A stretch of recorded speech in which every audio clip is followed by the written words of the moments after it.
Shalom, shalom, boa tarde. Hoje é dia 26 de setembro de 2022.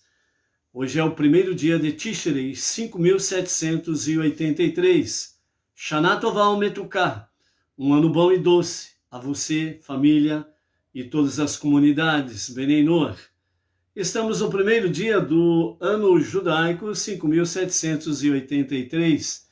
Estamos aí, então, com boas perspectivas para um novo ano.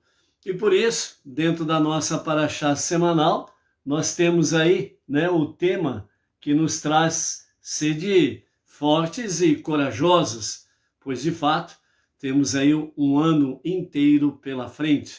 E a palavra é oportuna, Sede fortes e corajosos. E nós vamos ver isso daqui a pouco, de uma forma mais clara, tanto com referência à entrada da nova geração na terra de Israel, e bem como também com referência aos nossos dias. Nós precisamos ser fortes e corajosos para que, de fato, você não seja tragado ou venha naufragar nesses dias difíceis, ok? Então, amados, estamos no primeiro dia e com ele nós temos aí a respeito do dia de começos, E nesse aspecto aí, dia de começos é o princípio, E o princípio mostra para nós, aparentemente, parece um caminho longo, um caminho distante para alcançar objetivos, temas, lemas, e assim sucessivamente. Mas aquela questão, passo a passo no seu compasso, vamos em frente, é o que mais importa, não é verdade? Então, por isso, nesse ano judaico 5.783, o primeiro dia, e no primeiro dia nós temos aí o dia de começos, assim diz os nossos sábios. O dia primeiro de Tishrei, Deus criou o homem, completando todos os atos da criação. Segundo a opinião do Rabi Eliezer, Rosh Hashanah 11a, ele nos diz que considera que o mundo foi criado no mês de Tishrei. Segundo Rabi Eliezer, todos os patriarcas do povo judeu, que representam o começo, do mundo depois dos pecados das gerações anteriores, todos eles nasceram no mês de Tishrei. Em Rosh Hashanah, Sara, Rachel e Haná, que eram estéreis, foram lembradas por Deus exatamente nesta época. Em Rosh Hashanah, José foi liberto da prisão egípcia, onde havia permanecido durante longos 12 anos, na sua última etapa, e a partir de então, a sua luz começou a brilhar. Em Rosh Hashanah, a escravidão de nossos antepassados no Egito chegou ao fim e a redenção começou. Em Rosh Hashanah, Adão foi criado na primeira hora do dia. Deus pensou em criar o homem. Na segunda hora, ele consultou os anjos ministradores. Na terceira hora, ele juntou o pó a partir do qual formaria o homem.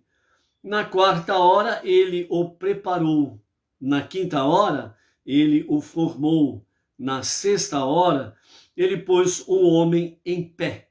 E na sétima hora, ele inseriu uma alma dentro dele. E na oitava hora, ele levou ao jardim do Éden. Na nona hora, ele proibiu o homem de comer da árvore do conhecimento. Na 10ª hora, o homem desobedeceu esse mandamento. Na 11ª hora, ele foi julgado. Na 12ª hora, Deus o perdoou. Deus lhe disse: és um sinal para os teus filhos. Assim como foste trazido diante de mim para ser julgado e acabaste perdoado, no mesmo modo, os teus filhos estão destinados a se apresentarem diante de mim para serem julgados e também serão perdoados. Então, esse é o dia de começos. E é assim que aconteceu, né? Dentro desse histórico aqui que os nossos mestres trazem para nós, né? Sobre esta realidade aqui. Os 2 primeiros dias de Rosh Hashanah, nós estamos no primeiro, e até o entardecer da terça-feira, são os 2 primeiros dias de Rosh Hashanah, 5.783. Então, ele é observado como uma festa de 2 dias, o primeiro e o segundo dia de Tishrei, embora a Torá ordene a observância de apenas um dia, conforme está em Levítico capítulo 23, verso 24. No 7º mês, no primeiro dia do mês, será para vós descanso solene, memorial de toque de chofar, convocação de santidade. O primeiro dia de Rosh Hashanah só pode coincidir com os seguintes dias da semana: segunda-feira, terça-feira, quinta-feira ou sábado, né? Essa norma é uma preceituação de nossos sábios para que o Yom Kippur não acabe caindo numa sexta-feira ou no domingo, e nem Rosh Hashanah Rabbah no Shabbat. Então são coincidências aí, né, de datas, né? Justamente uma questão de administrar datas para que estas coisas não venham ocorrer, principalmente no dia de Shabbat, né? Então por isso que fala sobre essa organização no sentido das datas, ok? Vimos também nesses dias, né, sobre a questão o dia do julgamento em que nós estamos, né? E vimos aí exatamente sobre a questão, né, que segundo o Talmud, né, nos fala que o Talmud 16ab fala que o Rosh Hashanah, né, toda a humanidade passa realmente como um rebanho de ovelhas diante de Hashem Roi, né, o eterno, o bom pastor. E nesse sentido, o Rabi Kruspedai, ele diz que 3 livros são abertos nesse dia, né? Então, desde o pôr do sol de ontem e até o pôr do sol de terça-feira, de amanhã, 3 livros são abertos. Esses 3 livros, eles são chamados de livros contábeis na nossa linguagem para compreendermos. Um para as pessoas completamente malvadas, um para as pessoas completamente justas e um para as pessoas medianas. Então, as pessoas completamente justas são inscritas e seladas imediatamente para a vida. As completamente malvadas são inscritas e seladas imediatamente para a morte. E o destino, né, das pessoas medianas permanece pendente até o Yom Kippur. Se elas merecem, ou seja, se ficarem de fato, né, fazerem o processo correto da Teshuvá, o retorno a Deus para um verdadeiro e genuíno arrependimento, então serão inscritas para a vida. Caso contrário, ou seja, se não se arrependerem, serão inscritas então para a morte, ok? Então vejam bem, segundo os nossos mestres, né, que nos falam pelo Talmud, 3 livros contábeis, um para os completamente justos, um para os completamente malvados e um para o destino das pessoas medianas, né? Essas pessoas medianas, elas são chamadas de Benoni, que são uma classe exatamente de intermediárias. Elas não são justas plenamente, nem malvada plenamente, que se nos fala os outros 2 livros contábeis, ok? Então, as pessoas completamente justas, né, elas já são inscritas para a vida, seladas para um ano bom e doce, e seladas para a vida eterna, né? Então, enquanto que as completamente malvadas, elas são realmente destinadas para a morte. As pessoas medianas são aquelas que, como o próprio nome diz, mediana, não são lá muito santas e não são lá muito perversas, né? Então, tem um equilíbrio entre o bem e o mal, um autodomínio mais apurado, no sentido de analisar o bem, o mal, pôr em balanças, né? E nesse sentido sempre permeia a sua vida. Nesse sentido também, amados, segundo o Talmud, falando sobre a questão de Rosh Hashanah, foi decretado, né, como um dia do julgamento por dois motivos. Primeiro, porque nesse dia a criação do mundo foi completada, e como a intenção divina foi de que o mundo fosse governado pela característica de justiça rigorosa, o início do ano foi instituído como dia do julgamento. O segundo motivo é que nesse dia Adão foi julgado, se arrependeu e foi perdoado. Quer dizer, no mesmo dia em que Adão foi criado, no sexto dia, no mesmo dia ele saboreou as delícias do Gan Eden, o Jardim do Paraíso, né? No mesmo dia ele recebeu, né, a sua alma gêmea, a sua cara metade, a Eva, ou Rava, e no mesmo dia ele também violou o mandamento divino, no mesmo dia acabou pecando, no mesmo dia ele acabou recebendo a sentença, no mesmo dia ele acabou sendo perdoado pela sua techuvá, ok? Então, dentro desse escopo todo aqui, né, a pessoa mediana ela está nessa questão, né, Benoni, intermediárias, né?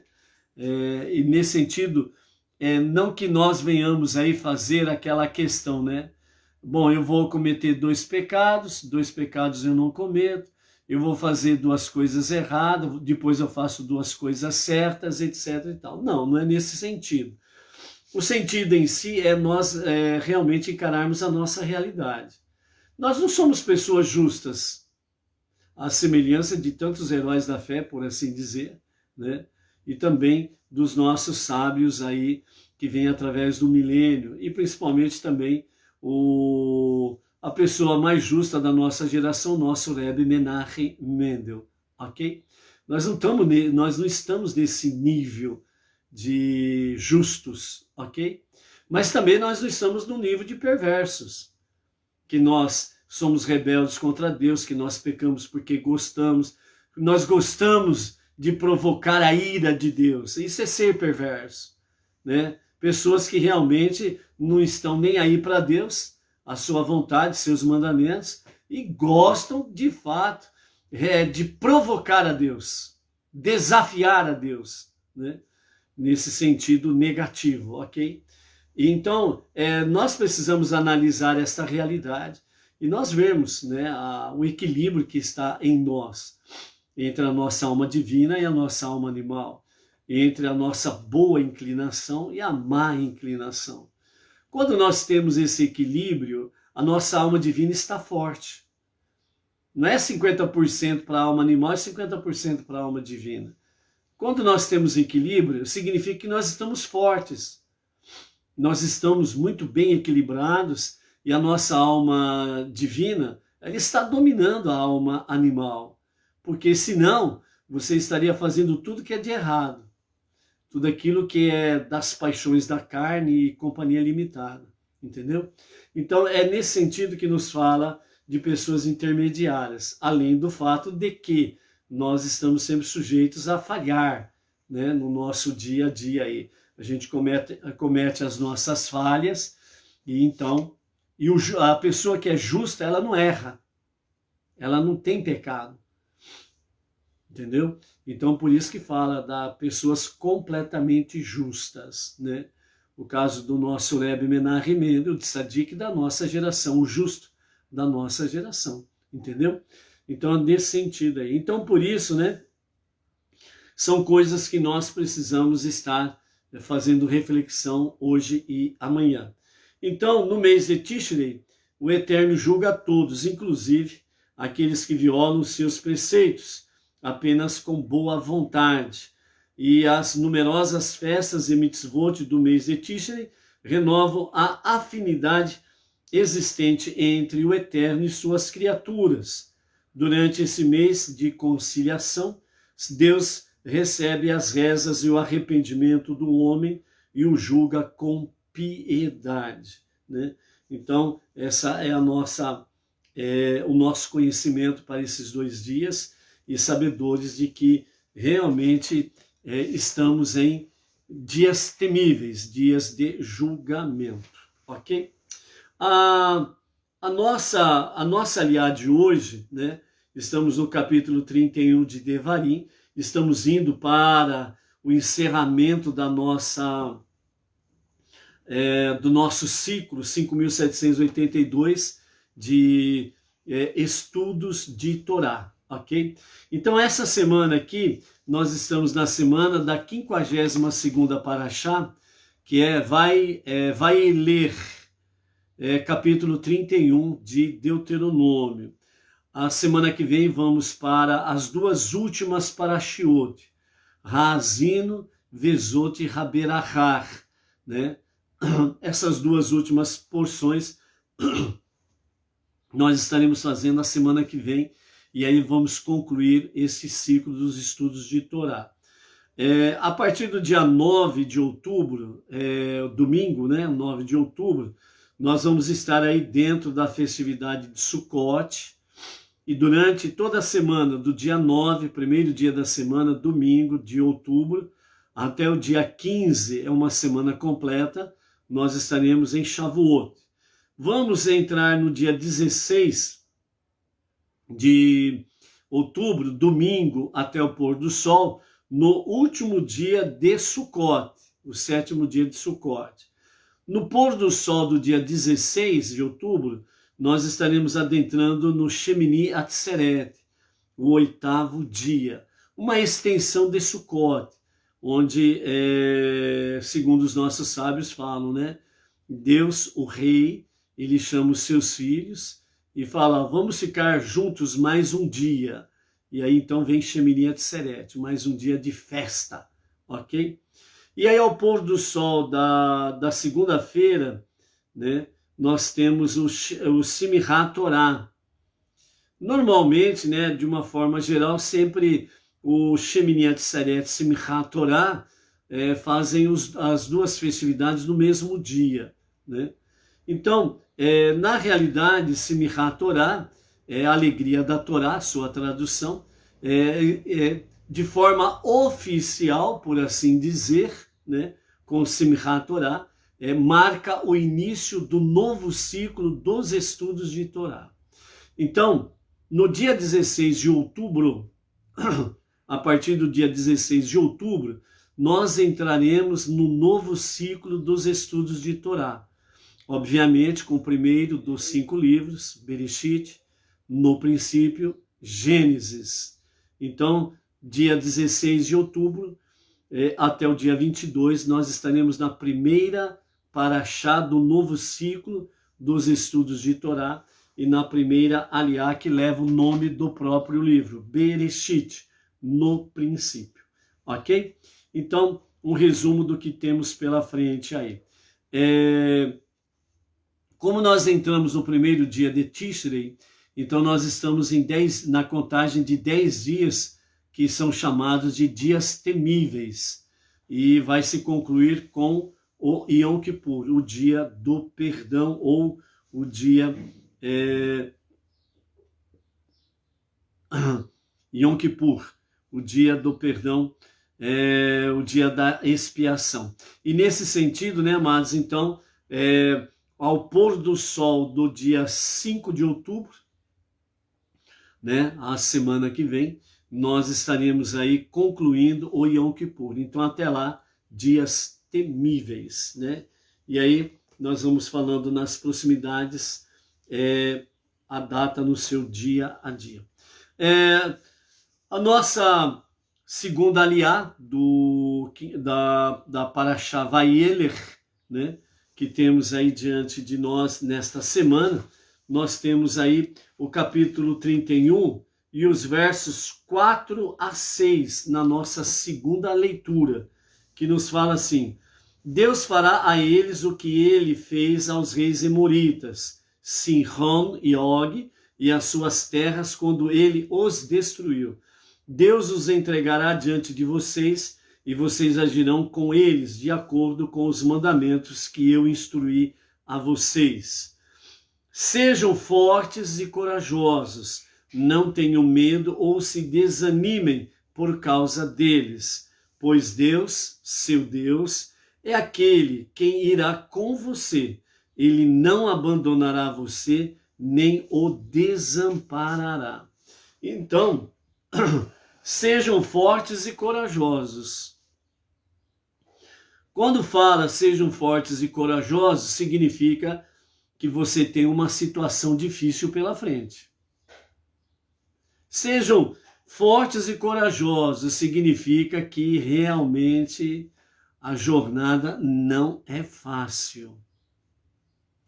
Os obstáculos existem e você vai ter que labutar.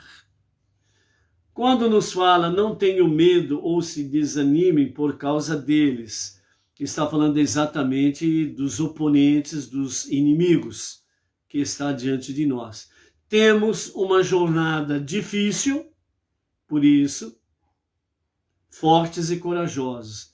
Temos inimigos, oponentes terríveis, por isso, não tenham medo ou se desanime por causa deles. Pois Deus, seu Deus, é aquele quem irá com você. Ele não abandonará você e nem o desamparará. Observamos aqui que, bom, se Deus é quem está conosco, ou vamos colocar no primeiro plano, né, o povo judeu, a nova geração, para entrar na terra prometida. Se Deus está convosco, né? Ele promete não te abandonar, o povo judeu. Então, cruzar os braços, atravessar o rio e tomar posse.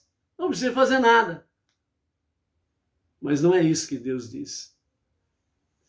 Esse negócio de, alguém fez tudo por você, você não precisa fazer nada, isso daí é para o bicho preguiça, que não quer nada com nada. Entendeu? É para aqueles que querem aparecer, né? Fazendo aí shows religiosos para tudo quanto é lado, né? Por exemplo. Mas não, Deus ele fala, né? Através de Moshe, ele fala de algo muito contundente. Sejam fortes e corajosos. Aqui está sendo aplicado no plural e não no singular, como o povo judeu. Mas está sendo aplicado no plural. E por que está sendo aplicado no plural? Porque Deus está falando com cada judeu. E ao falar com cada judeu daquela geração, ele está dizendo, você e mais você. Vocês precisam ser corajosos e vocês precisam ser fortes. Porque não coloquei diante de vocês um caminho fácil. Um caminho penoso. Você precisa trabalhar. Você precisa labutar. Então, quando nos fala sejam fortes e corajosos, é realmente para você saber que diante de ti existem sim obstáculos, desafios que você precisa conquistar. Existe diante de você realmente a possibilidade de você ser visitado pela covardia, pelo medo, pelo pavor, e você de repente dizer, eu não vou mais, eu vou ficar por aqui mesmo. Então, quando nos fala não tenham medo ou se desanimem, são exatamente duas características que assombram o ser humano, o medo e o desânimo. O medo do desconhecido, o medo do inimigo ser mais forte do que você, o medo do oponente ser mais sábio do que você. Por isso fala, sede fortes e corajosos, não tenham medo ou se desanimem. O caminho é difícil e o desânimo bate. E aí as pessoas são tentadas, eu estava tão numa boa ali atrás, eu acho que eu vou voltar para lá. Eu vou ficar numa boa ali atrás.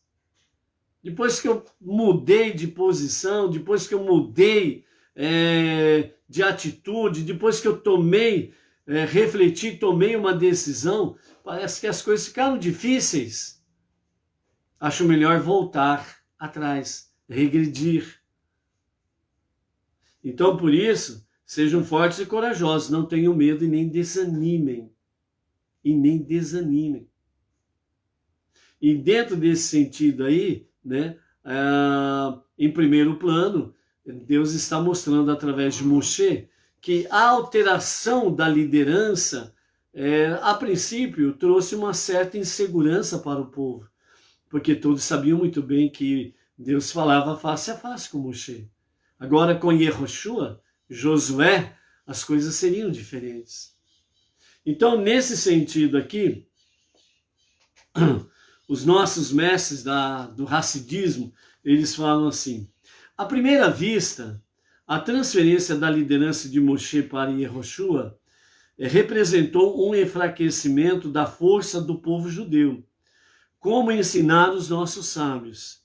A face de Moshe era como a do sol, e a face de Yehoshua era como o da lua, né? Segundo o Talmud Baba Batra 75a.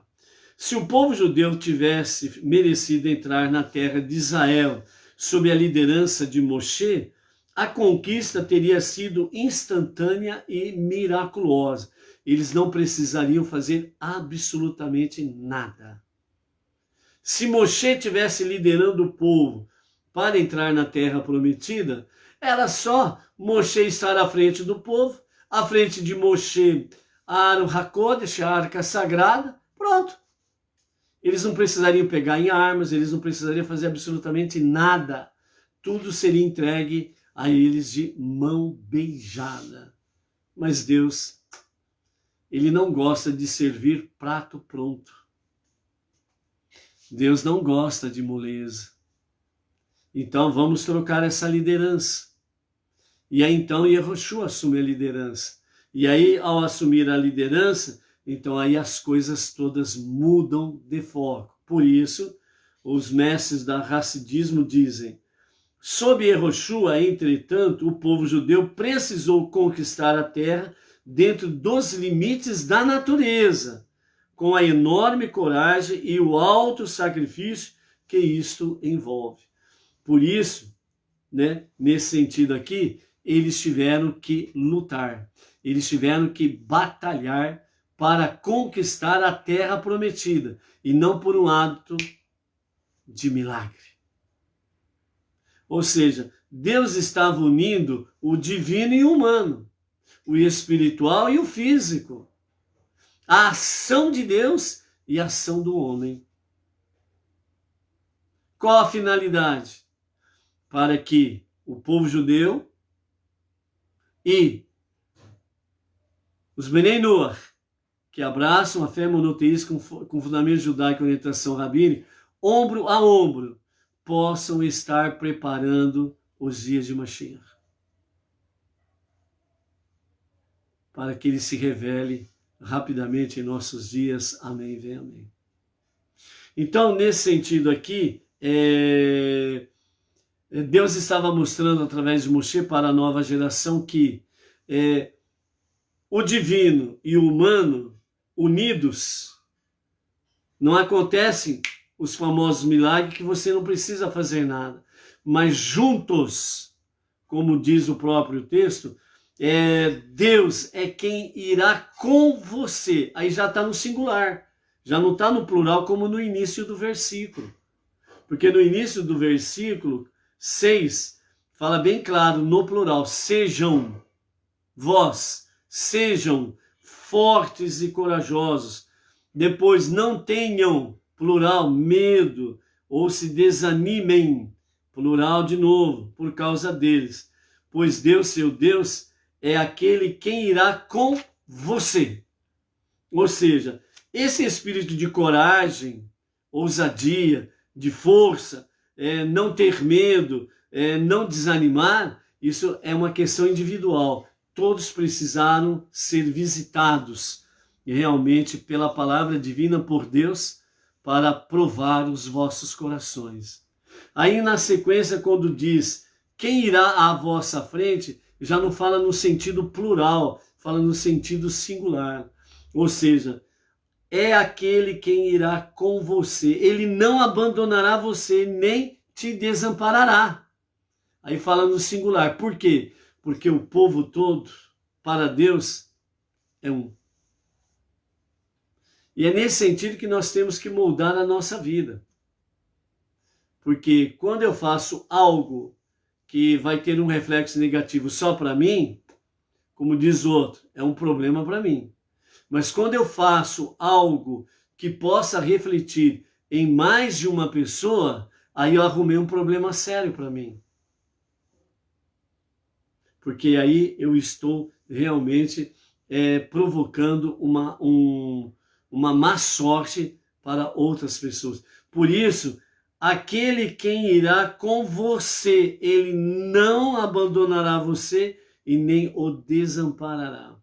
Ou seja, quando nós estamos juntos e unidos nos mesmos propósitos, então aí nós nos unimos, aí nós nos tornamos um. E aí então Deus ele olha para nós como um, não como diversos. E aí a palavra se renova para nós. Sejam fortes e corajosos, não tenham medo e nem desanimem. Por quê? Porque Deus é aquele que irá à frente de você. Aí já está falando no singular, ok? Então, por isso,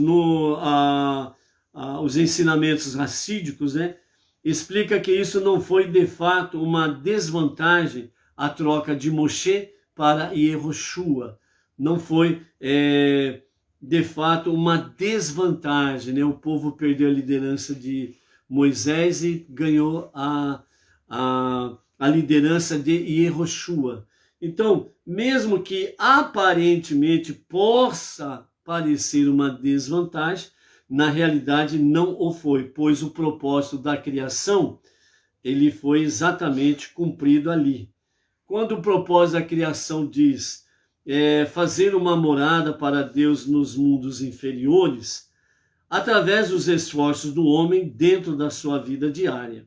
Milagres são geralmente contraproducentes para esse objetivo, ao invés de deixar os mundos inferiores desenvolverem sua sensibilidade espiritual por si mesmo. Ou seja, o mundo inferior que é o nosso, fazer com que, através do próprio ser humano, ele possa estar aí o que? Se envolvendo com as questões. Deus sendo o orientador, mas só que o ser humano ele vai para a labuta, ele vai para a guerra, ele vai para o conflito. Sejam fortes e corajosos. Isso daí significa quando você está realmente sofrendo adversidades dos opressores. E quando diz não tenho medo ou desanime, é quando você está seguindo em frente, né? E ao seguir em frente, tem os espinhos pelo caminho, as adversidades, os oponentes e por aí afora vai, né? Então, o medo e o desânimo é uma realidade. E aí os nossos mestres dizem, não se dobrem diante deles. Sejam fortes e corajosos, né? Aliás, fortes e corajosos, e não tenham medo ou desanime. Deus está convosco, Deus está contigo, e é Ele que está à vossa frente. Então, por isso, no final, a entrada não miraculosa na terra, via Yehoshua, cumpriu o propósito da criação de uma maneira mais notável, né? Por que uma maneira mais notável, sendo que Moisés era como, o seu brilho era como o sol, não se podia olhar para ele, enquanto que Yehoshua, a sua luz era como a lua, você podia olhar para ele como nós podemos olhar para a lua, ok? Então, dentro desse aspecto aí,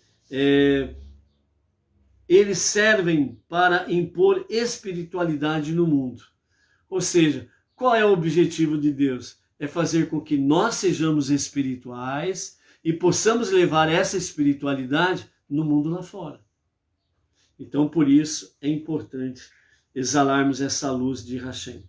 Então, assim, no final, a entrada não miraculosa na Terra, via Yehoshua, realmente cumpriu a missão de Deus, cumpriu o objetivo de Deus, que é exatamente transformar o mundo para ser a moradia de Deus. Esse é o propósito realmente que Deus tem para as nossas vidas. Então,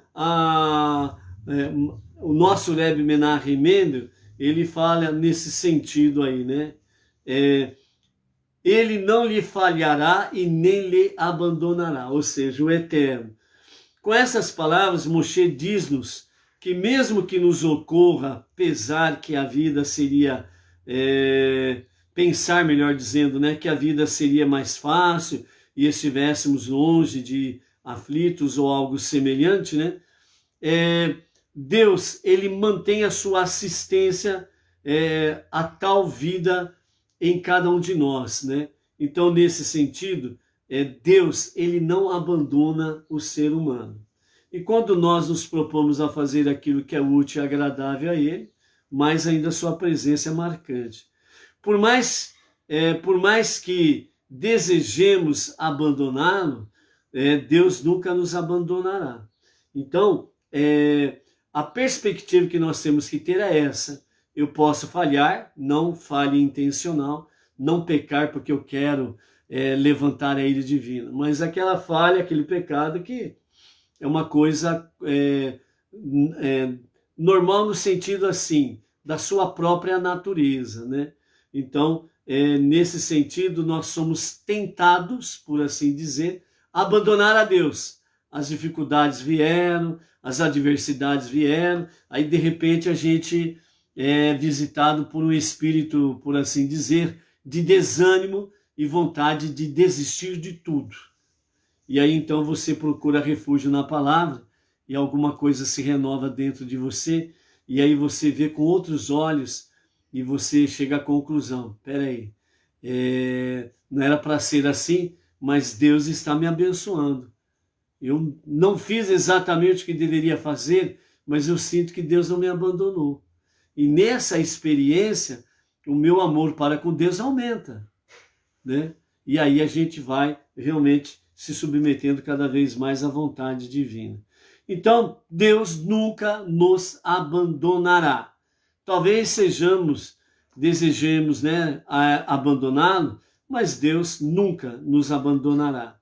Então, nunca poderemos silenciar completamente aquela voz divina no nosso interior, que nos urge a assumir as nossas responsabilidades judaicas e a parar de correr atrás de ventos passageiros e superficiais.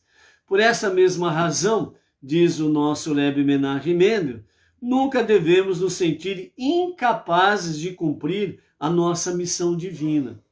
O mesmo Deus que se recusa a nos deixar sozinho, sempre nos incentiva a nos unir e a nos unir a Ele para aperfeiçoar o mundo.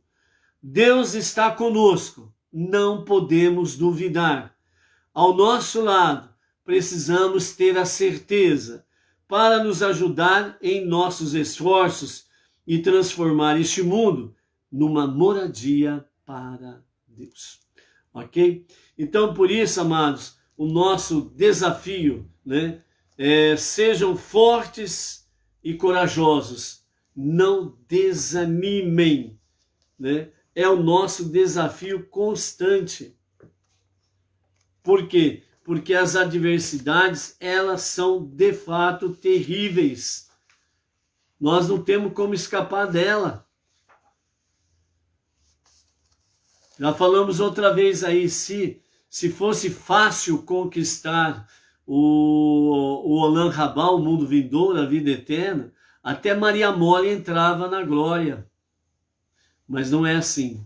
Por isso aqui Moshe, ele é bem claro na sua palavra e no seu conselho. Sejam fortes e corajosos, não tenham medo ou se distanciem de cada um deles. Ok? Então, amados, nesse sentido, vamos aí iniciar o nosso ano realmente renovando as nossas forças e energias na nossa jornada monoteísta com fundamento judaico. Ok? Por isso, seja forte, seja luz. Não desanime e nem tenham medo, seja quem for o nosso adversário. Por quê? Se o povo judeu venceu os grandes gigantes, imaginemos nós o que podemos fazer hoje, se permanecermos confiantes na providência divina e nos colocarmos avante, sem medo, fortes, corajosos e sem desanimar, porque só Ele, o nosso Deus, que está de fato conosco e à nossa frente. Shalom, shalom, até amanhã.